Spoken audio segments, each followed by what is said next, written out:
Barakatah Yahweh, Barakatah Yahweh Shai, Barakatah Yahweh, Barakatah Yahweh Shai, Yahweh Bahashem, Yahweh Shai, Bahashem, Racha HaKodash. Double honors to our apostles and elders of Great Millstone. Peace, love, and salutation to the hopeful elect. Scattered across the four corners of the planet Earth, pushing this word from truth and sincerity. His brothers Araya Allah coming back with another lesson. This lesson is going to be entitled Biblical Marriage, Part 1. All right, I'm just going to bring out a couple scriptures just to prove what marriage is according to the Bible. Okay, I'm going to go right into it. All right, so this is Exodus chapter 22 and verse 16, and it reads, "And if a man entice a maid that is not betrothed and lie with her, he shall surely endow her to be his wife." Okay, so what does it mean to lie with her? All right, let's go into that word lie real quick. It says shakab. Okay, shakab. It says to lie down, to lie of sexual relations. Okay, to have sex. All right, so I'm going to read it again. This is Exodus 22 and verse 16. It says, if a man entice a maid, all right, let's go into the word entice. So get that as well. Patah. It says to be spacious, to be open, be wide, to be open-minded, to be simple, to be enticed, be deceived, persuade. All right. It says, so if a man persuade, all right, a maid that is not betrothed, meaning she's not promised to another man, she's not engaged, right, and lie with her, he shall surely endow her to be his wife. Endow her to be his wife. Meaning what? All right. And what is a maid? A maid is a young woman, a woman who hasn't had sex. All right. People stumbled over the whole word virgin, and they think it just only means that that a woman just didn't have sex. No, it's also a woman who is marriageable of age. As soon as she passes the flower of her age, she's marriageable. All right, she's able to marry, meaning what? She's able to have sex. Okay, so I'm gonna read it one more time. It says, and if a man entice a maid that is not betrothed and lie with her, he shall surely endow her to be his wife. All right, so lie with her, man. Meaning he has sex with her. Okay, and then go to the next precept, just to back up the point that I was going into. You go to Deuteronomy chapter 22, all right,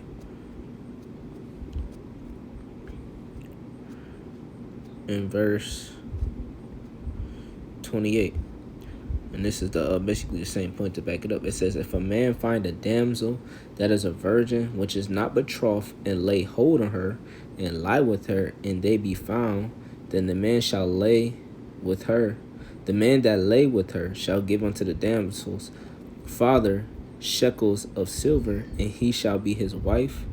She shall be his wife, because he have humbled her, he have not put her away all his days. Right. So when a man lies with a woman, man, that makes her his wife, all right, because he humbled her, all right, meaning he lied with her. So that being said, when you lie with a woman, all right, that is now your wife. Okay, and that's why when you go back to Genesis, all right, and I'll probably go into the part 2. But just a quick point, when you go into Genesis, it talks about being one flesh. All right, when you go into that one flesh, it just simply means a warrior, all right, which means join unto me. And that's where you get the tribe of Levi, all right, join unto me, because when you lie with a woman, now you're joined onto each other. Okay, so that being said, that sex, right, it consecrates the marriage. Okay, that's how you would in a biblical sense, that's how you would have your wife unto you. All right, and then you get the word damsel. Let's just go into the word damsel real quick, because it backed up the point that I made earlier. It says na'ira, right? It says girl, damsel, female servant. It says damsel, girl, little girl. It says a young woman, a marriageable young woman. It says a concubine, prostitute. It says maid, female attendant, female servant. All right, now I'm gonna break it down to you. All right, so you had back then in the ancient times where our forefathers, they have many wives and they will have concubines. All right, and concubines is simply used for men to be fruitful. Right, and you have different woman to be able to replenish the earth and things of that nature, right? And then you also had who women who would sell their bodies for you know for money. All right. So that being said, a damsel is simply a young woman. It says marriageable young woman. All right, meaning she's able to marry. She's able to have sex. Why? Because she passed the flower of her age, and the flower of her age is her having her first period. All right. So that being said, that's simply what the word virgin or damsel means. Just means a young woman, marriageable of age, all right, and a woman who is clean because she hasn't had sex. All right. Now, let's go to Proverbs. Okay, let's go to Proverbs chapter 18 and verse 22. It says, "Whosoever findeth a wife findeth a good thing and obtain a favor of the Lord." All right. It says, "Whoso findeth a wife findeth a good thing." All right. So, what is a wife? A wife is a woman. All right, that is joined unto the husband. All right. I just read to you that a woman is a female servant. All right, and that wife, she's a female servant to her husband. All right, and we are servants as well. Okay, we're servants of Yahweh Bashim Yahushai. So when we go into a woman, all right, she's joined unto us, just like we both together are joined unto each other, and now we're joined unto Yahweh Bashim Yahushai. All right. So with that being said, we are one flesh, and now we're serving Yahweh Bashim Yahushai. All right, because we're servants of Yahweh Bashim Yahushai, and then they're serving us, right? Because the order is Yahweh Shai, man, and then women and children. All right, so when you're joined onto your woman, she is now serving Yahweh Bashim Yahushai when she's serving you. All right, just like you're serving the son, you're serving the father. All right, and that's how it works. So it says, "Whosoever findeth a good wife findeth a good thing and obtain a favor of the Lord," right? Because the woman is supposed to be your glory, man. She's your helpmeet, man. She's your other half. Okay, so that being said, that's a good thing because now you have help. All right, she's able to fulfill to fulfill the duties at home, whether that be cooking, cleaning, taking care of the children. Okay, making sure she's your pillar of rest and things of that nature. All right, let me get one more precept.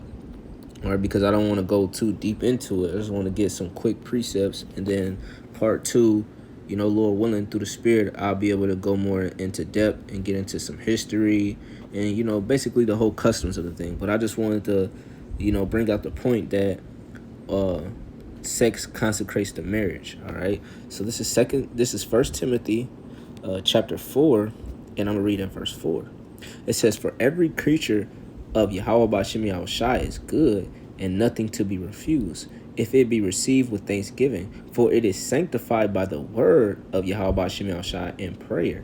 All right, so it says every creature. All right, we are a creature. We are considered a creature, man, woman, beast. Okay, the fowls of the air and things of that nature. All right, and how did we get here? We got here through sex. All right.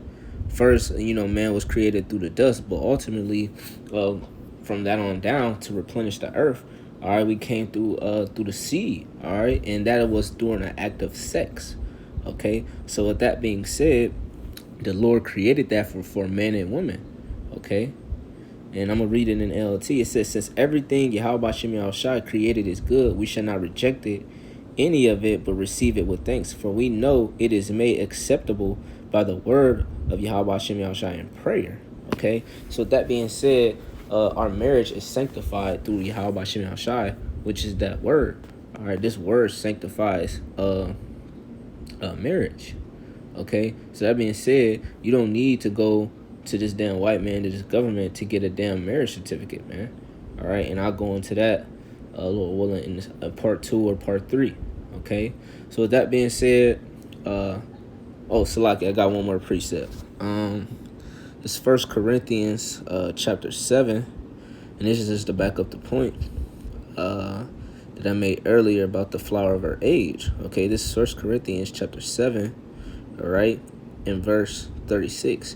It says, "But if any man think that he behaving himself uncommonly toward his virgin, if she pass the flower of her age and need so require, let him do what he will, he sinneth not, let them marry. Okay, so it says, but if any man think he behave himself uncommonly toward his virgin, right, his woman, or immeritable of age, if she passed the flower of her age, right, her period, she had her first period, she's considered a woman, right, a young woman, and needs so to require, right, need to have sex with her, want to have sex with her, let him do what he will, he sinneth not, let them marry, meaning what?